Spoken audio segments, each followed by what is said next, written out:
Fala, meus amigos, estamos começando aqui mais um vídeo do canal. Enquanto eu sigo aturando os crimes, o inferno aqui dessa gente nojenta, covarde, medíocre, vou fazendo aquilo que eles não meteram a pata para destruir, que são os vídeos aqui do YouTube, tá? No vídeo de hoje a gente vai falar sobre o pensamento de um brasileiro que faleceu no ano passado e que se chamava Nego Bispo, né? É um filósofo quilombola, tá? E aí surgiu para mim uma publicação ali da página do Instagram, que é Estante Verde, com algumas falas dele, algumas reflexões dele, e aí eu fui pesquisar quem é, fui ali ponderar ali alguns detalhes ali da fala dele, e enfim, e aí decidi fazer esse vídeo aqui porque inclusive tem conexão com algumas ideias que a gente tem discutido aqui, para poder pensar uma parcela aí do pensamento dos neo-identitários no mundo de hoje, tá? Então o título do vídeo é esse aí, o Contra-Colonialismo Ambíguo do filósofo brasileiro Nego Bispo, tá? Vamos falar um pouquinho sobre isso aí no vídeo de hoje. E antes eu deixo aqui com vocês mais uma vez a dica do meu novo livro de poemas, do outro lado de cá. Quem quiser entrar em contato aí, o zap está na descrição do vídeo, tá? E furar esse bloqueio absurdo que eu sigo vivendo aqui, dessa gentalha nojenta, a gente conversa a respeito aqui do livro, tá? Que já tem um ano esse livro, na verdade, e o meu romance está na editora, também lembrando aqui, estou para receber aí nos próximos dias, aí nos próximos 10 dias, provavelmente eu já recebo o livro. E aí apresento para vocês aqui também, divulgo, tá? Que é o meu primeiro romance publicado, tá? É o segundo que eu consegui finalizar, né? Escrever, e o primeiro que eu estou publicando, certo? Então eu apresento para vocês aí, e vou fazer um vídeo aqui a respeito também, certamente, né? E tudo mais. Então, pessoal, é o seguinte, né? Então vamos falar um pouquinho sobre o pensamento do Nego Bispo, que se chamava, né? Que se chama, né? O nome dele é Antônio Bispo dos Santos. Ele ficou conhecido como Nego Bispo, nasceu em Francinópolis, no Piauí, tá? No dia 10 de dezembro de 1959 e faleceu no dia 3 de dezembro do ano passado, tá? Ele faleceu, ele teve uma parada cardiorrespiratória decorrente da diabetes, certo? Então ele foi um filósofo, poeta, escritor, professor, líder quilombola e ativista político brasileiro, considerado um dos maiores intelectuais do Brasil, refletiu sobre problemas contemporâneos a partir das experiências quilombolas. Ganhou notoriedade com o conceito de contra-colonização, e é isso que a gente vai começar aqui falando, tá? Sobre essa ideia dele de contra-colonização, para poder criar um diálogo, né, entre alguns vídeos que eu fiz aqui e, ao mesmo tempo, a necessidade também de repensar uma série de elementos disso no Brasil atual, e o quanto que, em alguma medida, em alguns casos, em grande medida, isso acaba comparecendo de forma algo ingênua no pensamento dos neo-identitários, tá? Vamos pensar um pouquinho sobre isso aí também. E aí vocês vão ver que eu vou falar também sobre a Nova Zelândia, sobre a Bolívia, como exemplos aqui que podem ser ponderados aí junto, né, com as ideias do Nego Bispo e com algumas que eu tenho ponderado com vocês aqui também, dentre outras que eu vou também citar aqui nos livros que eu estou usando, enfim, variavelmente aqui com vocês, beleza? Então, pessoal, vamos lá, vamos começar aqui falando o seguinte, tá? Que vamos começar lendo, né, esse conceito aqui dele de contra-colonialismo. É um resumo que tem aqui das ideias dele, tem livro publicado dele e tal, e vamos tentar entender o que ele quer dizer com isso, porque a ideia de contra-colonialismo parece significar, antes da gente ler, né, parece significar ser contra o pensamento colonialista, né? Mas o que é isso, né? Como é que ele define o colonialismo a partir de uma perspectiva quilombola e como que ele vai se posicionar contra isso? Vamos ler aqui. O Nego Bispo propôs o conceito de contra-colonialismo, que não é um ataque, e sim uma defesa, né? Ser contra-colonialista é não se permitir ser colonizado, reforçando a cultura dos povos que sofreram dominação dos colonizadores, tá? E aí, aspas aqui, citação dele, né? Eu não quero matar os colonialistas, eu quero que os colonialistas não me atinjam, né? Isso que ele está ponderando aqui. E aí se continua aqui a descrição, né? Segundo o Nego Bispo, a contra-colonialidade não é um posicionamento teórico, mas sim um posicionamento que diz respeito a praxis ética e política que povos afropindorâmicos, que é uma expressão dele, né? Afropindorâmicos, ou seja, aquela que povos indígenas e quilombolas produziram a partir da sua ancestralidade.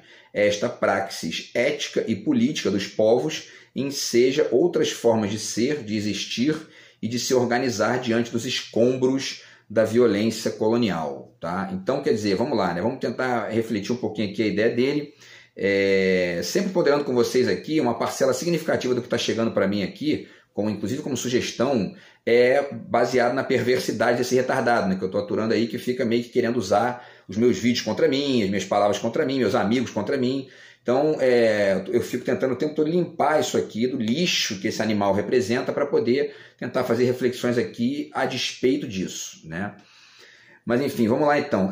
Quando ele diz que ser contra-colonialista é não se permitir ser colonizado, reforçando a cultura dos povos que sofreram dominação dos colonizadores, né, há que se pensar o seguinte, né? Primeiro, é preciso desenhar quem são os neocolonizadores. E não é uma questão tão fácil de desenhar, né, essa questão. Por quê? Porque, por um lado, se a gente é apressado, a gente tende a achar, bom, olha só, os neocolonialistas hoje no Brasil são, na América Latina, né, são os Estados Unidos.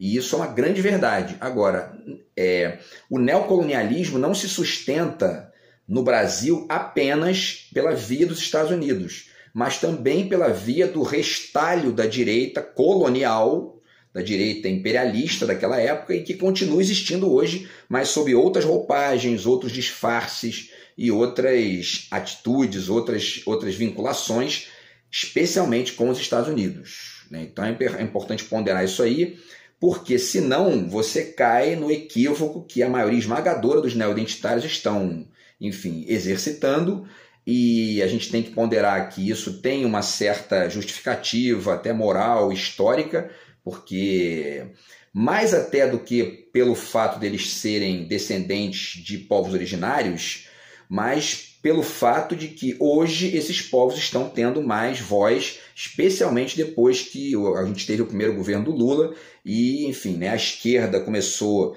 a liderar certas discussões, certos debates, certas intervenções estatais, etc. e tal, para que esses povos pudessem, né, vir a ter voz aí, inclusive no âmbito do debate público, né, que quase sempre foi completamente, enfim, né,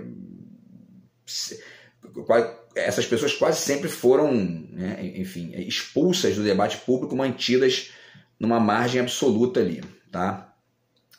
Então, e aí vocês vão ver que em alguns casos ele até faz críticas ao Estado, o que eu acho que é um dos grandes equívocos dos movimentos neoidentitários no Brasil. Porque todos esses movimentos neoidentitários que fazem críticas ao Estado, eles fazem ou pela via de criticar Portugal, quando é o caso dos neoidentitários étnicos, portanto, né, quilombolas, indígenas e negros, afrodescendentes, ou quando acontece essa crítica pela via dos neoidentitários de tipo sexual, os LGBT e os psicopatetas retardados, como esse verme que eu estou aturando, eles olham para o Estado e entendem o Estado como uma figura paterna, que eles odeiam, o patriarcado, blá blá blá, e, enfim, né, acabam ignorando uma série de coisas que são importantes aí e passam a ter uma visão ingênua, né, do que é o Brasil, tá? Então esse é um ponto. E aí depois eles ponderam aqui, né, que ele diz, eu não quero matar os colonialistas, eu quero que os colonialistas não me atinjam.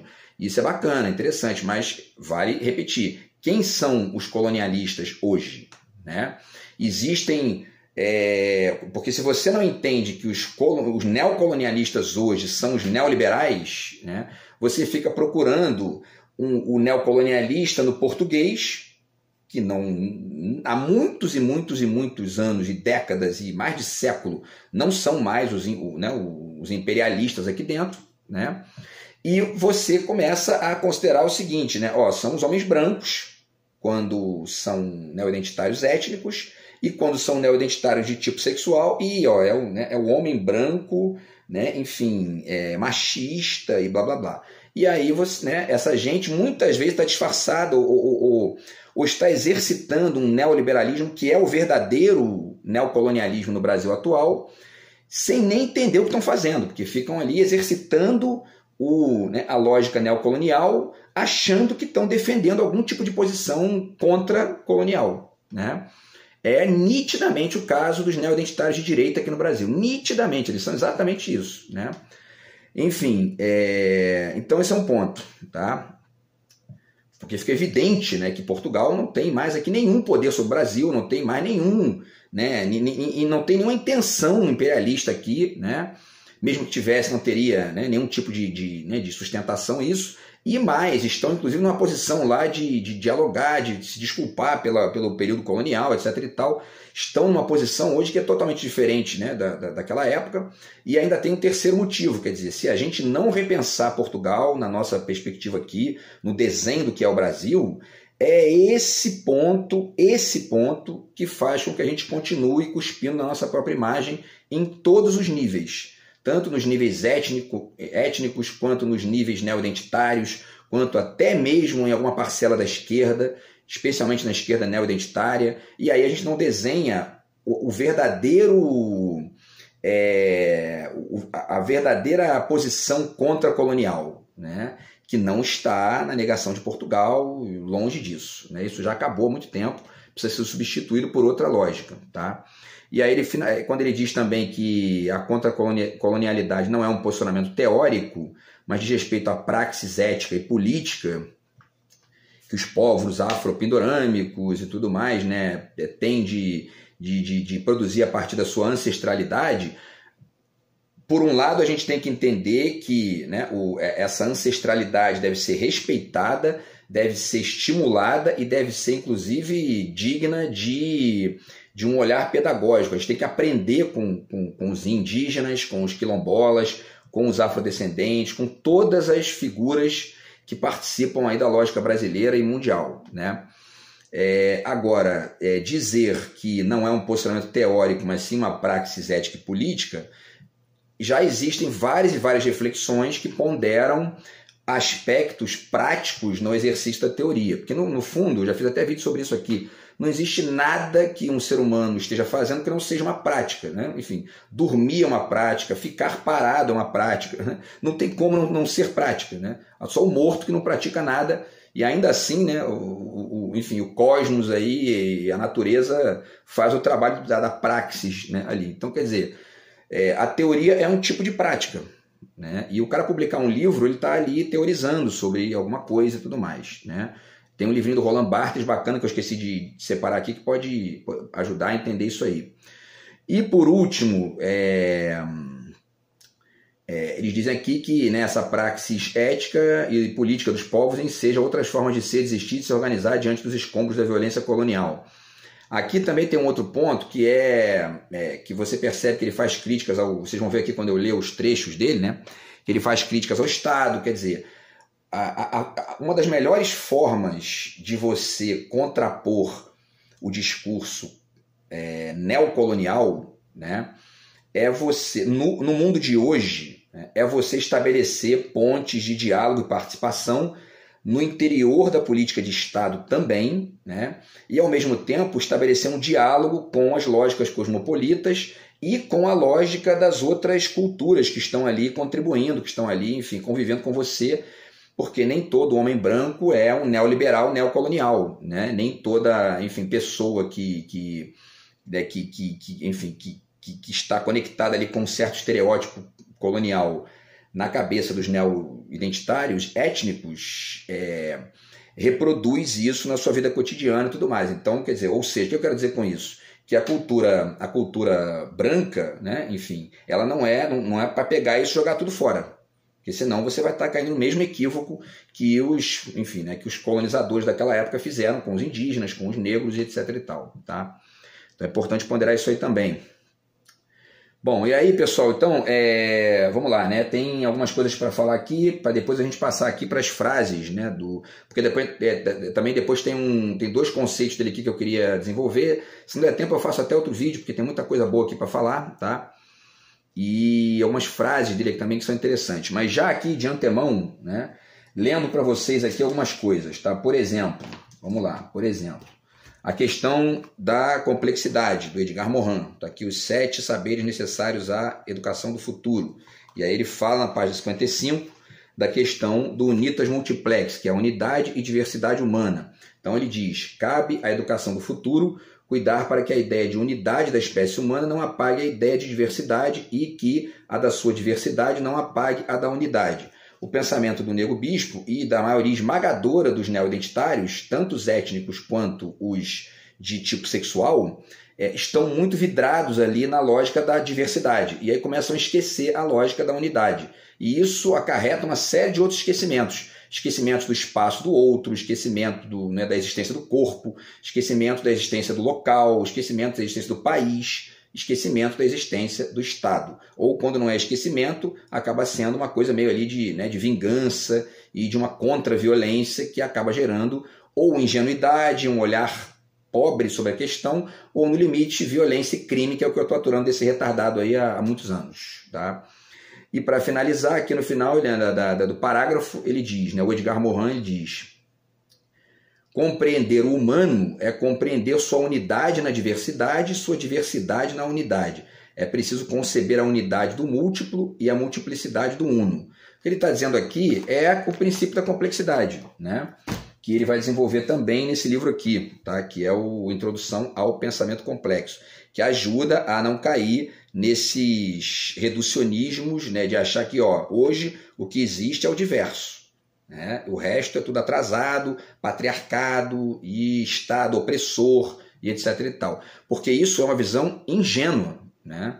No nível do Estado, por exemplo, é ingênuo, totalmente ingênuo acreditar nisso. Né? O mundo desenvolvido inteiro, e quando eu digo desenvolvido, ele faz uma crítica ali da palavra desenvolvido, né? Se você fica negando isso também, você acaba, enfim, né? Você acaba, no mínimo, eu estava pensando sobre isso ontem, se você fica negando, né, o diálogo com a cultura do seu país, com o restante da cultura do seu país, e você está numa posição ali que é a posição dos indígenas, dos quilombolas, se você nega isso, o único resultado que você vai ter negando isso é, no limite, em algum momento, você vai acabar sendo vítima dos neoliberais. Especialmente dos neoliberais do agro e dos neoliberais dos garimpeiros, né? E essa gente que está ali para destruir e dane-se o resto. Se você não estabelecer uma ponte de diálogo, você vai acabar vítima dessa gente. Né?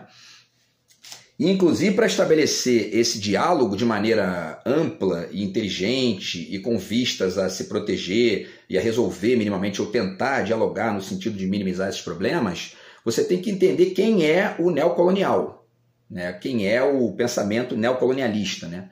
E esse pensamento neocolonialista não está no homem branco, não está no português, não está. Né? Ele está no que diz respeito à América Latina, ele está nos Estados Unidos, na política externa dos Estados Unidos para a gente, e nos neoliberais brasileiros que estão aqui reproduzindo isso de maneira subserviente e, ao mesmo tempo, canalha, lucrando com isso, ganhando dinheiro com isso. Né?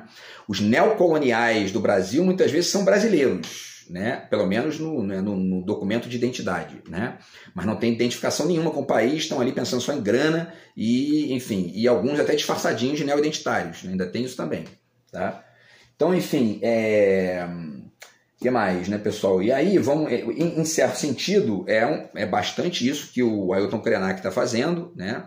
Quando ele entra para a Academia Brasileira de Letras, quando ele está dialogando aí, né, com a cultura branca e com a cultura urbana e com a literatura e etc. e tal. Né? Está publicando livros, está participando de debates, ele está aqui fazendo aquilo que o Mia Couto tem feito lá em Moçambique em relação à cultura de vanguarda e moderna da Europa. Né? Está produzindo uma literatura ali que mescla elementos locais com elementos cosmopolitas. Né? Então ele está fazendo um trabalho ali que é um trabalho complexo. Né? E isso é enriquecedor e gera aí, enfim, uma série de pontos de diálogo que um pensamento exclusivista, mesmo que disfarçado de diversidade, o importante são os originários e o resto não existe, acaba gerando um isolamento, enfim, né, que é da mesma ordem do isolamento opressor dos portugueses autoritários daquela época, dos estadunidenses autoritários da nossa época e dos neoliberais autoritários também aqui da nossa época. Tá?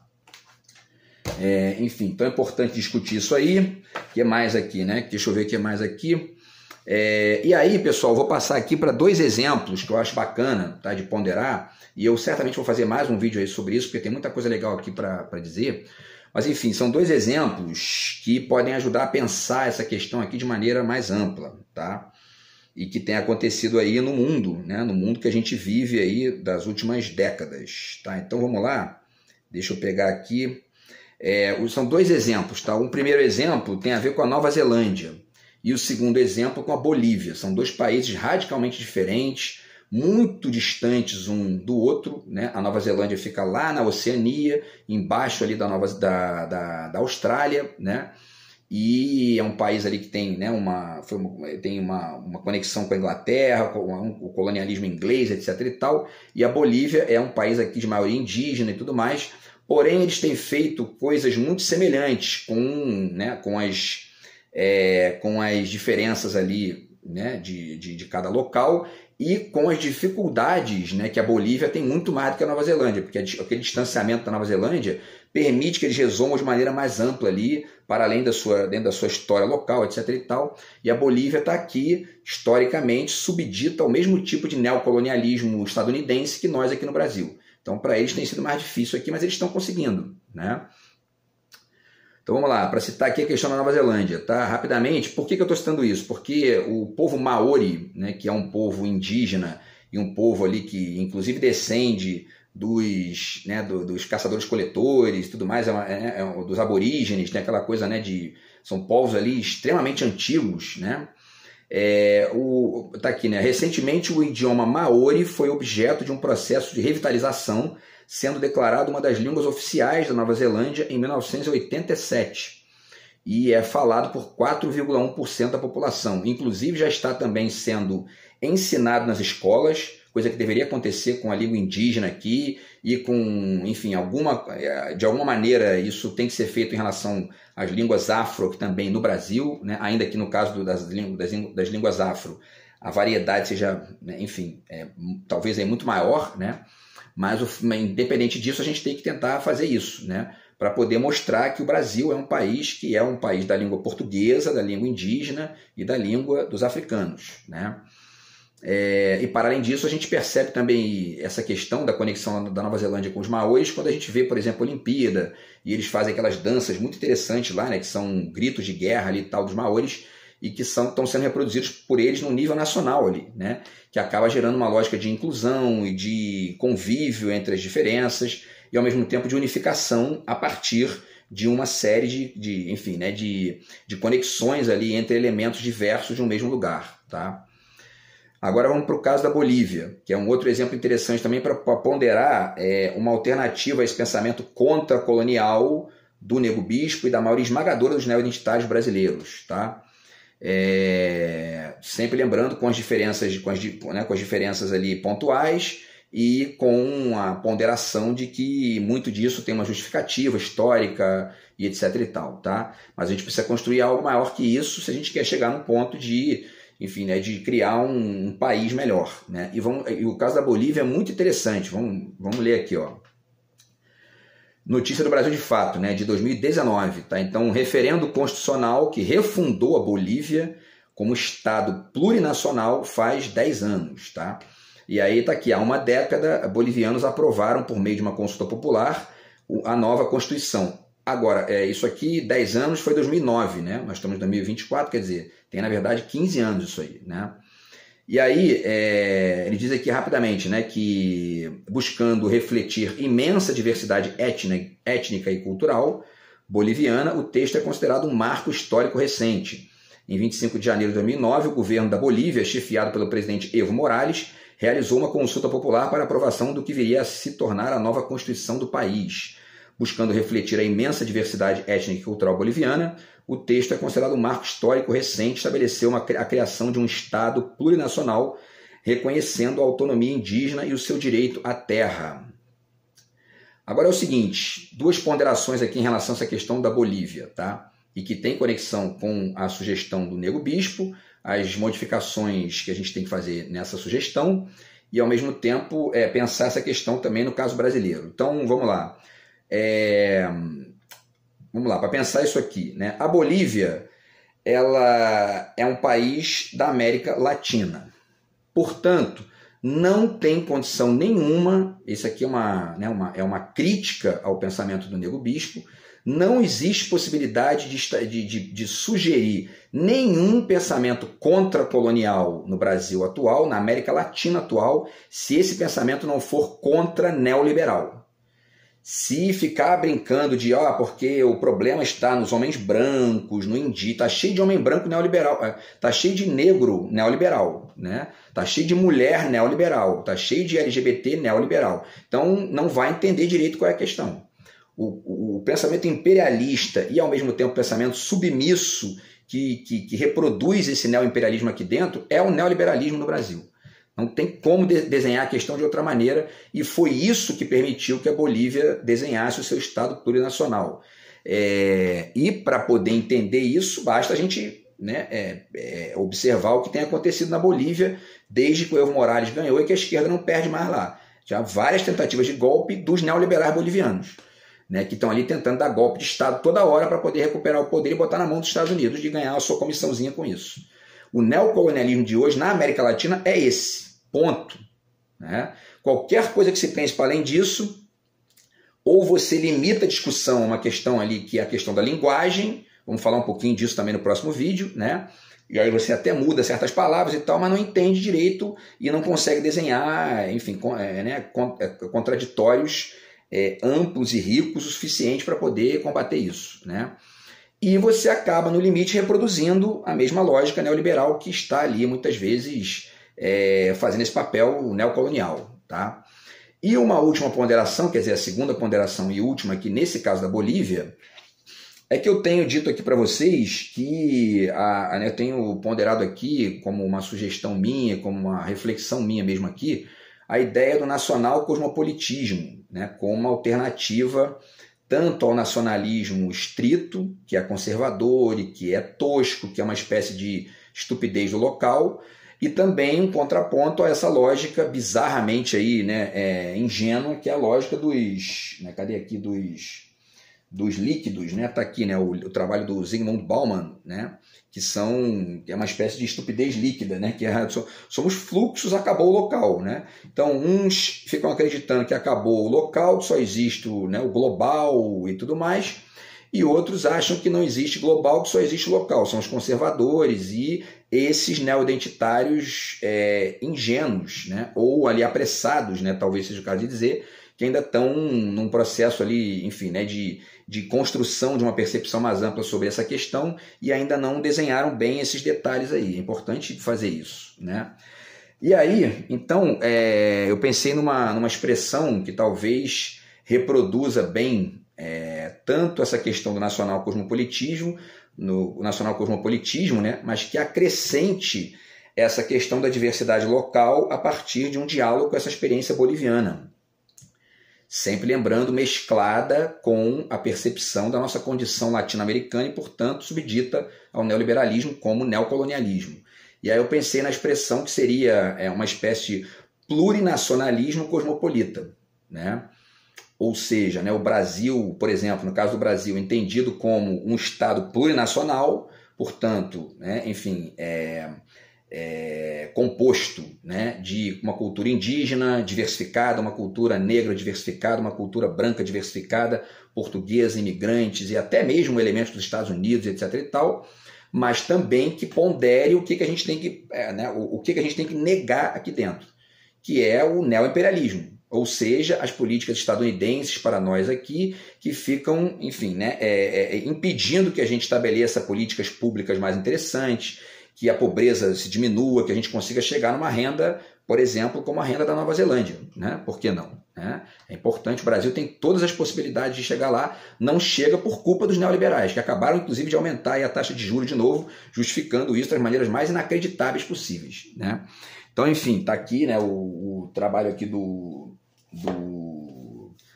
Noam Chomsky, tá? Fazendo a crítica desse neoliberalismo aí a partir de uma perspectiva dos Estados Unidos, que é muito interessante de desenhar, tá? E a gente não vai fazer isso, sempre lembrando aí, né? A gente não vai fazer isso se a gente não fizer uma reconsideração fundamental aqui, uma reflexão fundamental sobre Portugal. Tá aqui o trabalho de Fernando Pessoa, né? O Teatro do Êxtase, apenas para referir aqui a alguém de Portugal, né? Mas enfim, se ficar negando Portugal, se ficar desenhando um tal anticolonialismo, né, que cego de presente, né, e preso no passado, a gente não vai conseguir chegar nunca num estágio em que a gente de fato construa uma alternativa mais contemporânea e, enfim, mais interessante aí, né, para o Brasil atual. Beleza, pessoal? Então a gente vai continuar discutindo as ideias aí do Nego Bispo no próximo vídeo, tá? Grande abraço aí, tamo junto. Fui.